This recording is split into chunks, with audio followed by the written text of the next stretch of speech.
ಆಕಾಶವಾಣಿ ಪ್ರದೇಶ ಸಮಾಚಾರ ಓದುತ್ತಿರುವವರು ಶ್ರೀಧರ್ ಹೆಗಡೆ ಭದ್ರನ್. ಮುಖ್ಯಾಂಶಗಳು: ಬೆಳಗಾವಿ ವಿಧಾನಸಭೆ ಕಲಾಪದಲ್ಲಿ 12 ಮಹತ್ವದ ವಿಧೇಯಕಗಳ ಮಂಡನೆ, ಅಂಗೀಕಾರ. ವಿಧಾನಸಭೆಯಲ್ಲಿ ಉತ್ತರ ಕರ್ನಾಟಕ ಅಭಿವೃದ್ಧಿ ಕುರಿತು ಮುಂದುವರಿದ ವಿಶೇಷ ಚರ್ಚೆ.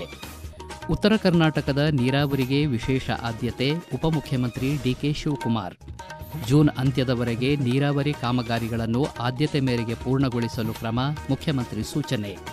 ರಾಜ್ಯದ ಜ್ವಲಂತ ಸಮಸ್ಯೆಗಳು ಹಾಗೂ ರೈತರ ಕಲ್ಯಾಣದ ಕುರಿತು ಆಡಳಿತ ಪಕ್ಷದ ನಿರ್ಲಕ್ಷ್ಯ, ವಿಪಕ್ಷ ಟೀಕೆ. ವಾರ್ತೆಗಳ ವಿವರ. ಬೆಳಗಾವಿಯಲ್ಲಿ ನಡೆಯುತ್ತಿರುವ ವಿಧಾನಸಭೆ ಕಲಾಪದಲ್ಲಿ 12 ಮಹತ್ವದ ವಿಧೇಯಕಗಳನ್ನು ಮಂಡಿಸಿ ಅಂಗೀಕರಿಸಲಾಗಿದೆ. ಸಾರಿಗೆ ಸಚಿವರ ಪರವಾಗಿ ಡಾ ಜಿ. ಪರಮೇಶ್ವರ್ ಅವರು 2025ನೇ ಸಾಲಿನ ಮಲೆಮಹದೇಶ್ವರ ಸ್ವಾಮಿ ಕ್ಷೇತ್ರ ಅಭಿವೃದ್ಧಿ ಪ್ರಾಧಿಕಾರ ತಿದ್ದುಪಡಿ ವಿಧೇಯಕ ಮಂಡಿಸಿ ಸದನದ ಒಪ್ಪಿಗೆ ಪಡೆದರು. ಬಳಿಕ ಮುಜರಾಯಿ ಖಾತೆ ಸಚಿವರ ಪರವಾಗಿ ಸಚಿವ ಎಚ್ ಕೆ ಪಾಟೀಲ್ 2025ನೇ ಸಾಲಿನ ಕರ್ನಾಟಕ ಹಿಂದೂ ಧಾರ್ಮಿಕ ಸಂಸ್ಥೆಗಳು ಮತ್ತು ಧಾರ್ಮಿಕ ದತ್ತಿಗಳ ತಿದ್ದುಪಡಿ ವಿಧೇಯಕ, ಚಂದ್ರಗುತ್ತಿ ಶ್ರೀ ರೇಣುಕಾಂಬ ಕ್ಷೇತ್ರಾಭಿವೃದ್ಧಿ ಪ್ರಾಧಿಕಾರ ವಿಧೇಯಕ ಮಂಡಿಸಿದರು.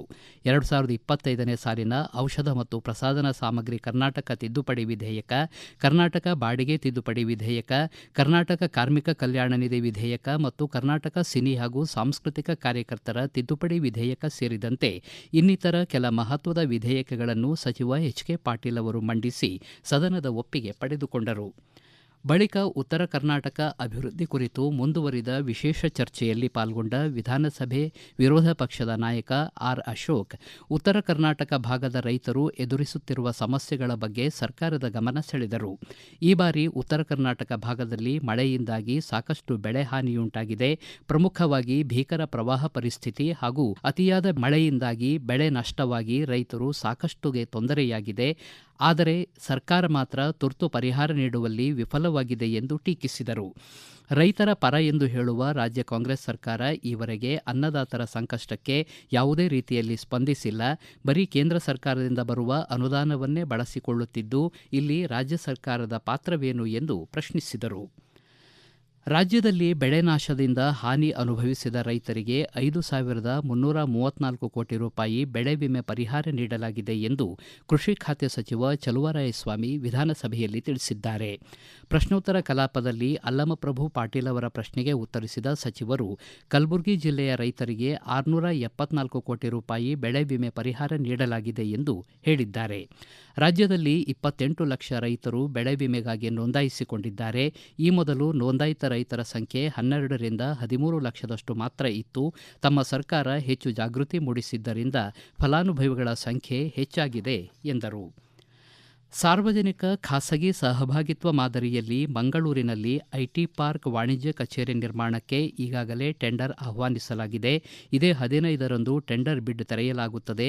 ಅನಂತರ ಅಗತ್ಯ ಬಿದ್ದರೆ ಸ್ಥಳೀಯ ಶಾಸಕರೊಂದಿಗೆ ಚರ್ಚಿಸಿ ಟೆಂಡರ್ ಮಾರ್ಗಸೂಚಿಯಲ್ಲಿ ಬದಲಾವಣೆ ತರಲು ಸರ್ಕಾರ ಸಿದ್ಧವಿದೆ ಎಂದು ಗ್ರಾಮೀಣಾಭಿವೃದ್ಧಿ ಮತ್ತು ಪಂಚಾಯತ್ ರಾಜ್, ಮಾಹಿತಿ ತಂತ್ರಜ್ಞಾನ ಮತ್ತು ಜೈವಿಕ ತಂತ್ರಜ್ಞಾನ ಖಾತೆ ಸಚಿವ ಪ್ರಿಯಾಂಕ್ ಖರ್ಗೆ ಹೇಳಿದ್ದಾರೆ. ವಿಧಾನಸಭೆಯ ಪ್ರಶ್ನೋತ್ತರ ಕಲಾಪದಲ್ಲಿ ಪ್ರಶ್ನೆಗೆ ಉತ್ತರಿಸಿ ಮಾತನಾಡಿದ ಅವರು, ಮುಂಬರುವ ದಿನಗಳಲ್ಲಿ ಮಂಗಳೂರು ಸಹ ಐಟಿ-ಬಿಟಿ ಕ್ಷೇತ್ರದಲ್ಲಿ ಪ್ರಮುಖ ನಗರವಾಗಿ ಬೆಳೆಯಲಿದೆ. ಇದೇ ಮಾದರಿಯಲ್ಲಿ ರಾಜ್ಯದ ಹುಬ್ಬಳ್ಳಿ, ಧಾರವಾಡ, ಬೆಳಗಾವಿ, ಬಳ್ಳಾರಿ, ಕಲಬುರಗಿ ನಗರಗಳಲ್ಲಿಯೂ ಖಾಸಗಿ ಸಹಭಾಗಿತ್ವದಲ್ಲಿ ಐಟಿ-ಬಿಟಿ ಟೆಕ್ ಪಾರ್ಕ್ಗಳ ನಿರ್ಮಾಣಕ್ಕೆ ಸರ್ಕಾರ ಚಿಂತನೆ ನಡೆಸಿದೆ ಎಂದು ಸಚಿವ ಪ್ರಿಯಾಂಕ್ ಖರ್ಗೆ ತಿಳಿಸಿದರು. 2013ರಲ್ಲಿ ಯಾದಗಿರಿ ತಾಲೂಕಿನ ಹಿರೇಅನೂರು ಗ್ರಾಮದ ಹತ್ತಿರ ಭೀಮಾ ನದಿಗೆ ಅಡ್ಡಲಾಗಿ ನಿರ್ಮಿಸಲಾಗಿರುವ ಬ್ರಿಡ್ಜ್ ಕಮ್ ಬ್ಯಾರೇಜ್ ಹಳೆಯದಾಗಿದ್ದು 75 ಕೋಟಿ ವೆಚ್ಚದಲ್ಲಿ ಹೊಸದಾಗಿ ಸ್ವಯಂಚಾಲಿತ ಗೇಟ್ ಅಳವಡಿಸಲು ಸರ್ಕಾರ ಯೋಜನೆ ರೂಪಿಸಿದೆ ಎಂದು ಸಣ್ಣ ನೀರಾವರಿ, ವಿಜ್ಞಾನ ಮತ್ತು ತಂತ್ರಜ್ಞಾನ ಖಾತೆ ಸಚಿವ ಎನ್ಎಸ್ ಬೋಸರಾಜು ಹೇಳಿದ್ದಾರೆ. ವಿಧಾನಸಭೆ ಕಲಾಪದಲ್ಲಿ ಶಾಸಕ ಚನ್ನಾರೆಡ್ಡಿ ಪಾಟೀಲ್ ತನ್ನೂರ್ ಅವರ ಗಮನ ಸೆಳೆಯುವ ಸೂಚನೆಗೆ ಅವರು ಉತ್ತರಿಸಿ, ಯೋಜನೆಯಡಿ ಬ್ಯಾರೇಜ್ನ ಎಲ್ಲಾ ಹಳೆಯ ಗೇಟ್ಗಳನ್ನು ಬದಲಾಯಿಸಿ ಸ್ವಯಂಚಾಲಿತ ಗೇಟ್ ಅಳವಡಿಸಲಾಗುವುದು. ಹಿರೇಅನೂರು ಬ್ಯಾರೇಜ್ ಕಾಮಗಾರಿಗೆ ಇಲಾಖೆಯ ನಿರ್ವಹಣೆ ಲೆಕ್ಕ ಶೀರ್ಷಿಕೆಯಡಿ ಅನುದಾನ ಒದಗಿಸಬೇಕಿದೆ. ಈ ತಾಂತ್ರಿಕ ಕಾರಣದಿಂದ ಕಾಮಗಾರಿ ವಿಳಂಬವಾಗುತ್ತಿದೆ ಎಂದರು.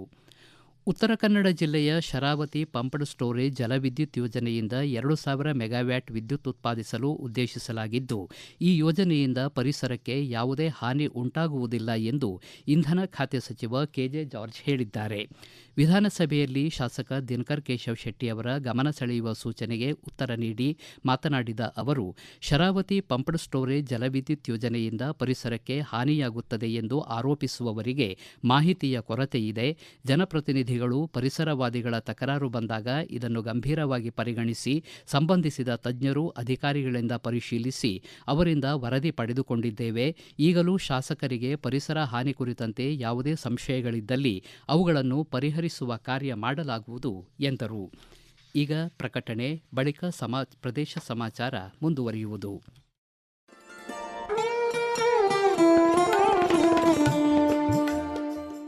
ಆಕಾಶವಾಣಿ ಸುದ್ದಿ ವಿಭಾಗದಿಂದ ಪ್ರದೇಶ ಸಮಾಚಾರವನ್ನು ಪ್ರತಿದಿನ ಬೆಳಿಗ್ಗೆ 7:05, ಮಧ್ಯಾಹ್ನ 12 ಮತ್ತು 2:30 ಹಾಗೂ ಸಂಜೆ 6:40ಕ್ಕೆ, ರಾಷ್ಟ್ರೀಯ ವಾರ್ತೆಗಳನ್ನು ಬೆಳಿಗ್ಗೆ 7:35, ಮಧ್ಯಾಹ್ನ 1:10 ಹಾಗೂ ಸಂಜೆ 7:35ಕ್ಕೆ ಪ್ರಸಾರ ಮಾಡಲಾಗುತ್ತದೆ. ಈ ಎಲ್ಲಾ ವಾರ್ತೆಗಳನ್ನು ನಮ್ಮ ಯೂಟ್ಯೂಬ್ ಖಾತೆ ಆಕಾಶವಾಣಿ ನ್ಯೂಸ್ ಕನ್ನಡ, ಫೇಸ್ಬುಕ್ ಖಾತೆ ಆಕಾಶವಾಣಿ ವಾರ್ತೆ ಕನ್ನಡ ಇದರಲ್ಲಿ ಆಲಿಸಬಹುದು. ನಿಖರ ಮತ್ತು ವಿಶ್ವಾಸಾರ್ಹ ಸುದ್ದಿಗಳಿಗಾಗಿ ಕೇಳಿ ಆಕಾಶವಾಣಿ ವಾರ್ತೆ.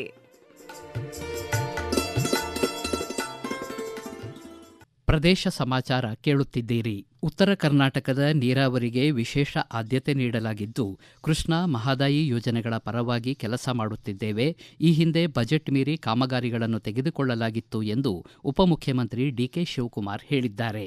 ವಿಧಾನ ಪರಿಷತ್ ಕಲಾಪದ ಶೂನ್ಯ ವೇಳೆಯಲ್ಲಿ ಸದಸ್ಯ ಸಿಟಿ ರವಿ ಅವರು ಉತ್ತರ ಕರ್ನಾಟಕ ನೀರಾವರಿ ಸಮಸ್ಯೆಗಳ ಬಗ್ಗೆ ಪ್ರಸ್ತಾಪಿಸಿದಾಗ ಉಪಮುಖ್ಯಮಂತ್ರಿಗಳು ಪ್ರತಿಕ್ರಿಯಿಸಿ, ನೀರಾವರಿ ಇಲಾಖೆಯ ವಾರ್ಷಿಕ ಬಜೆಟ್ 22,000 ಕೋಟಿ, ಇದರಲ್ಲಿ ಸುಮಾರು 5,000 ಕೋಟಿಯಷ್ಟು ಹೊಸ ಕೆಲಸಗಳನ್ನು ತೆಗೆದುಕೊಳ್ಳಬಹುದಿತ್ತು. ಆದರೆ ಈ ಹಿಂದೆ 25,000 ಕೋಟಿ ಮೊತ್ತದ ಕಾಮಗಾರಿಗಳನ್ನು ತೆಗೆದುಕೊಳ್ಳಲಾಗಿದೆ ಎಂದರು.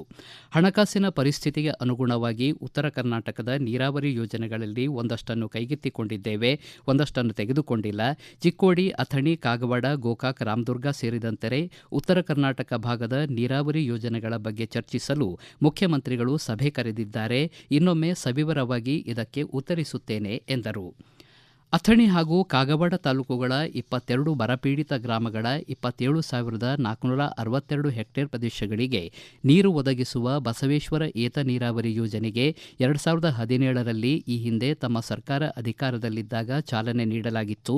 ಈ ಯೋಜನೆಗೆ ಇದುವರೆಗೆ 1,158 ಕೋಟಿ ರೂಪಾಯಿ ವೆಚ್ಚ ಮಾಡಲಾಗಿದ್ದು, 90% ಕಾಮಗಾರಿಗಳು ಪೂರ್ಣಗೊಂಡಿವೆ.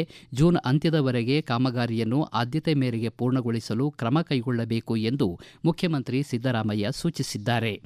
ಕಾಗವಾಡ ತಾಲೂಕಿನ ಬಸವೇಶ್ವರ ಹಾಗೂ ರಾಮದುರ್ಗ ತಾಲೂಕಿನ ವೀರಭದ್ರೇಶ್ವರ ಮತ್ತು ಸಾಲಾಪುರ ಏತ ನೀರಾವರಿ ಯೋಜನೆಗಳ ಪ್ರಗತಿ ಕುರಿತು ಮುಖ್ಯಮಂತ್ರಿ ಸಿದ್ದರಾಮಯ್ಯ ಅವರು ಸುವರ್ಣಸೌಧದಲ್ಲಿ ನಡೆಸಿದ ಸಭೆಯಲ್ಲಿ ಮಾತನಾಡಿದರು. ಯೋಜನೆ ಪೂರ್ಣಗೊಳಿಸಲು 652 ಎಕರೆ ಜಮೀನು ಭೂಸ್ವಾಧೀನಪಡಿಸಿಕೊಳ್ಳಬೇಕಾಗಿದ್ದು, ಭೂಸ್ವಾಧೀನ ಪ್ರಕ್ರಿಯೆ ಅಂತಿಮ ಹಂತದಲ್ಲಿದೆ. ಯೋಜನೆಯನ್ನು ಪೂರ್ಣಗೊಳಿಸಿ ರೈತರ ಹೊಲಗಳಿಗೆ ನೀರು ಹರಿಸಲು ಅಗತ್ಯವಿರುವ ಅನುದಾನವನ್ನು ಒದಗಿಸಲಾಗುವುದು ಎಂದು ಮುಖ್ಯಮಂತ್ರಿ ಹೇಳಿದರು. ಸರ್ಕಾರ ಬೆಳಗಾವಿ ಅಭಿವೃದ್ಧಿಗೆ ಆದ್ಯತೆ ನೀಡುತ್ತಿದ್ದು, ಬೆಳಗಾವಿ ನಗರಾಭಿವೃದ್ಧಿಗೆ 200 ಕೋಟಿ ರೂಪಾಯಿಯನ್ನು ನಗರಾಭಿವೃದ್ಧಿ ಇಲಾಖೆಯಿಂದ ನೀಡಲಾಗಿದೆ ಎಂದು ನಗರಾಭಿವೃದ್ಧಿ ಖಾತೆ ಸಚಿವ ಭೈರತಿ ಸುರೇಶ್ ತಿಳಿಸಿದ್ದಾರೆ. ನಿರಂತರ ನೀರು ಸರಬರಾಜು ಯೋಜನೆಯಡಿ ನಿರ್ಮಿಸಲಾಗುತ್ತಿರುವ ಜಲಸಂಗ್ರಹಾರಕ್ಕೆ ಬೆಳಗಾವಿ ನಗರದ ಮುತ್ಯಾನಟ್ಟಿಯಲ್ಲಿ ಶಂಕುಸ್ಥಾಪನೆ ನೆರವೇರಿಸಿ ಅವರು ಮಾತನಾಡಿದರು. ಬಳಿಕ ಸಚಿವ ಭೈರತಿ ಸುರೇಶ್ ಬೆಳಗಾವಿ ನಗರದ ಮೂಲಸೌಕರ್ಯ ಅಭಿವೃದ್ಧಿಗೆ ವಿಶ್ವ ಬ್ಯಾಂಕ್ ನೆರವಿನಡಿ 200 ಕೋಟಿ ರೂಪಾಯಿ ಅನುದಾನ ಮಂಜೂರು ಮಾಡಲಾಗಿದೆ. ರಸ್ತೆ, ಕುಡಿಯುವ ನೀರು, ಒಳಚರಂಡಿ, ಅತ್ಯಾಧುನಿಕ ಆಸ್ಪತ್ರೆಯನ್ನು ಈ ಅನುದಾನದಲ್ಲಿ ನಿರ್ಮಿಸಲಾಗುವುದು ಎಂದು ಮಾಹಿತಿ ನೀಡಿದರು. ರಾಜ್ಯದ ಜ್ವಲಂತ ಸಮಸ್ಯೆಗಳು ಹಾಗೂ ರೈತರ ಕಲ್ಯಾಣದ ಕುರಿತು ಆಡಳಿತ ಪಕ್ಷ ನಿರ್ಲಕ್ಷ್ಯ ವಹಿಸುತ್ತಿದೆ ಎಂದು ಬಿಜೆಪಿ ರಾಜ್ಯಾಧ್ಯಕ್ಷ ಬಿವೈ ವಿಜಯೇಂದ್ರ ಟೀಕಿಸಿದ್ದಾರೆ. ಸುವರ್ಣಸೌಧ ಆವರಣದಲ್ಲಿ ಮಾತನಾಡಿದ ಅವರು, ಸದನದ ಸಮಯ ವ್ಯರ್ಥವಾಗದ ರೀತಿಯಲ್ಲಿ ನಾಡಿನ ರೈತರು ಹಾಗೂ ನಿರುದ್ಯೋಗಿಗಳ ಸಮಸ್ಯೆಗಳ ಚರ್ಚೆಯಾಗಬೇಕು. ನೀರಾವರಿ ಯೋಜನೆಗಳ ವಿಚಾರದಲ್ಲಿ ಸಮರ್ಪಕ ಮಾಹಿತಿ ಪಡೆಯುವುದೇ ನಮ್ಮ ಉದ್ದೇಶವಾಗಿದೆ. ರೈತರ ಸಮಸ್ಯೆ ಕುರಿತು ಬಿಜೆಪಿ ರೈತ ಮೋರ್ಚಾ ವತಿಯಿಂದ ಹಮ್ಮಿಕೊಳ್ಳಲಾದ ಪ್ರತಿಭಟನೆಗೆ ಪೊಲೀಸರು ತಡೆಯೊಡ್ಡಿದ್ದಾರೆ. ಈ ಮೂಲಕ ಪೊಲೀಸ್ ಇಲಾಖೆಯನ್ನು ಸರ್ಕಾರ ದುರ್ಬಳಕೆ ಮಾಡಿಕೊಂಡಿದೆ ಎಂದರು. ಕೊನೆಯಲ್ಲಿ ಮತ್ತೊಮ್ಮೆ ಮುಖ್ಯಾಂಶಗಳು. ಬೆಳಗಾವಿ ವಿಧಾನಸಭೆ ಕಲಾಪದಲ್ಲಿ 12 ಮಹತ್ವದ ವಿಧೇಯಕಗಳ ಮಂಡನೆ ಅಂಗೀಕಾರ. ವಿಧಾನಸಭೆಯಲ್ಲಿ ಉತ್ತರ ಕರ್ನಾಟಕ ಅಭಿವೃದ್ಧಿ ಕುರಿತು ಮುಂದುವರಿದ ವಿಶೇಷ ಚರ್ಚೆ. ಉತ್ತರ ಕರ್ನಾಟಕದ ನೀರಾವರಿಗೆ ವಿಶೇಷ ಆದ್ಯತೆ, ಉಪಮುಖ್ಯಮಂತ್ರಿ ಡಿಕೆ ಶಿವಕುಮಾರ್. ಜೂನ್ ಅಂತ್ಯದವರೆಗೆ ನೀರಾವರಿ ಕಾಮಗಾರಿಗಳನ್ನು ಆದ್ಯತೆ ಮೇರೆಗೆ ಪೂರ್ಣಗೊಳಿಸಲು ಕ್ರಮ, ಮುಖ್ಯಮಂತ್ರಿ ಸೂಚನೆ. ರಾಜ್ಯದ ಜ್ವಲಂತ ಸಮಸ್ಯೆಗಳು ಹಾಗೂ ರೈತರ ಕಲ್ಯಾಣದ ಕುರಿತು ಆಡಳಿತ ಪಕ್ಷದ ನಿರ್ಲಕ್ಷ್ಯ, ವಿಪಕ್ಷ ಟೀಕೆ. ಇಲ್ಲಿಗೆ ಪ್ರದೇಶ ಸಮಾಚಾರ ಮುಕ್ತಾಯವಾಯಿತು. ನಮ್ಮ ಮುಂದಿನ ರಾಷ್ಟ್ರೀಯ ವಾರ್ತಾ ಪ್ರಸಾರ 7:35 ನಿಮಿಷಕ್ಕೆ.